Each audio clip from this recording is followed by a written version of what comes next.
May isa tayong kapakbet na nakapagtanong. Ito yung tanong niya. This is regarding po sa command position of my son's bedroom. Nag-send din siya sa atin ng drawing ng layout.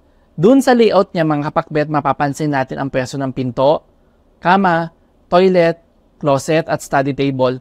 Para mas lalo natin ma-visualize, ganito siya. So paano nga ba i-apply ang feng shui dito? Una, hindi natin pwede ipwesto ang kama katapat ang pintuan dahil isa itong coffin position. Kapag sinabi natin coffin position, bed mga kapakbet, ito yung kama na nakatapat mismo ang pintuan ng kwarto kapag natutulog ka. Ang mga paa mo ay nakatapat sa pintuan na para kang natutulog sa isang kabaong at malas ito pagdating sa feng shui. Hindi rin pwede dito dahil nasa uluhan niya ang toilet ng kwarto dahil ang water energy is rushing towards him. Constant rush of the water ay may negative effect para sa kanya. So pwede natin siyang ilipat dito sa may window kapakbet.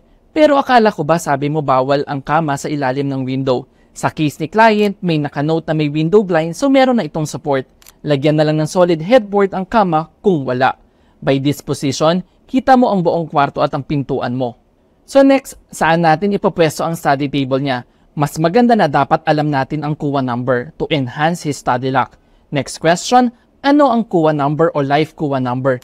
Ito ay feng shui practice based on 8 mansion school. Ito ay computed based on your birth date at gender mo para makuha ang best at worst compass direction mo. Hindi ko ina-advise na dito ipwesto ang study table niya na malapit sa window to avoid the bird cage shot dahil maapektuhan ang kanyang academic aspiration dahil madadivert lang attention at concentration niya. So in this case na wala tayong data, dito fit ilagay ang study table niya. May wall sa likod na serve as support. Sana ay may natutunan kayong bago mula sa amin.